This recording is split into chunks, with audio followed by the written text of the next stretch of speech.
Hello, and welcome to day 10 of Selena Says Stretch. Thank you for joining me. Today we're going to work on a seated twist.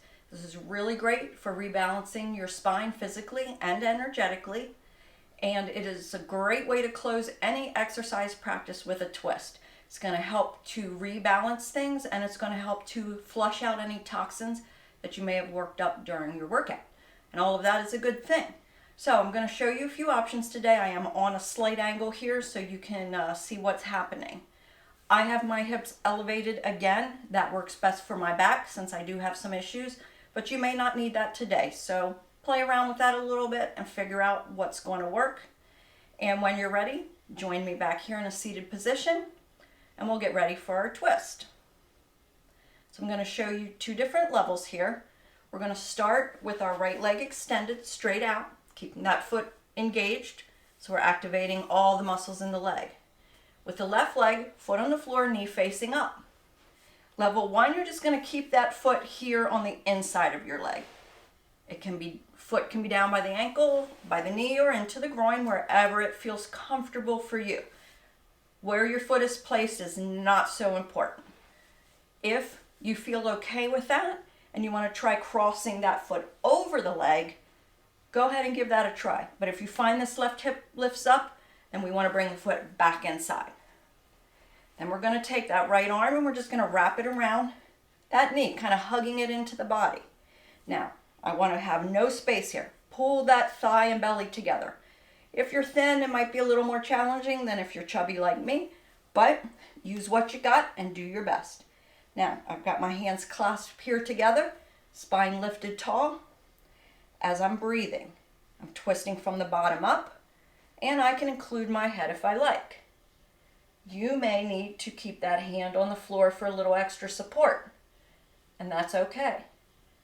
Head can be involved or not, depending on your neck, and you may want to play around with different head positions and find what feels good. As you recall in our earlier pose, every time we twist on the inhale, we are thinking about lifting tall, making adjustments to our pose. As we exhale, we're creating more and more of a twist. And if it ever feels like it's too much, go ahead and ease out, and you can join us when we get to the other side. And when you're ready, on your next exhale, we're going to start to unwind. We unwind from the top down, turning the head, turning the shoulders, releasing the body,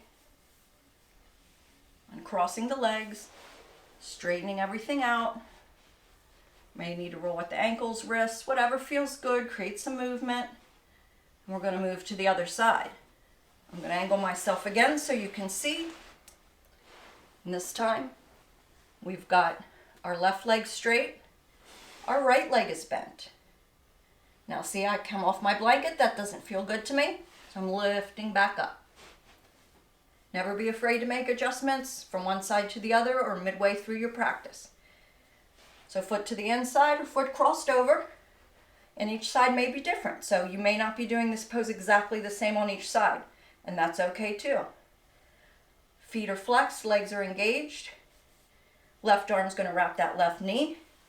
Right hand can come behind you for support. Now look, I'm not leaning way back here. My arm's not holding my weight up.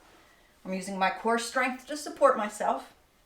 And this arm is kind of just like a crutch, just helping to support me but not bearing all the weight.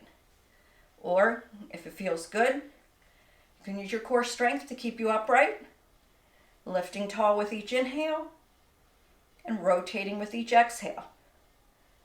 Did you remember to start your twist from the bottom up? Moving the shoulders and the head last. If you're experienced with yoga, you probably have muscle memory and your body kind of moves a little more automatically into the poses and stretches. And there's nothing wrong with that, but I do invite you to bring mindfulness back to your moves, even the simple ones. If these moves are easy for you, just focus more on mindfulness and breathing to expand your practice in those regards. We'll take one more breath in whatever version of the stretch you're in. Unwinding when you're ready with an exhale, moving back to the front, head and shoulders. Body moving. Unwrapping the legs. Shake things out. Move the body any way that feels good. You might want to twist. You might want some neck rolls. Whatever feels nice to you. And I want to thank you for joining me for this series. Tomorrow we'll spend a little more time, maybe 10 to 15 minutes, to string these poses together into a little mini flow. So thank you for joining me. Namaste. And go in peace.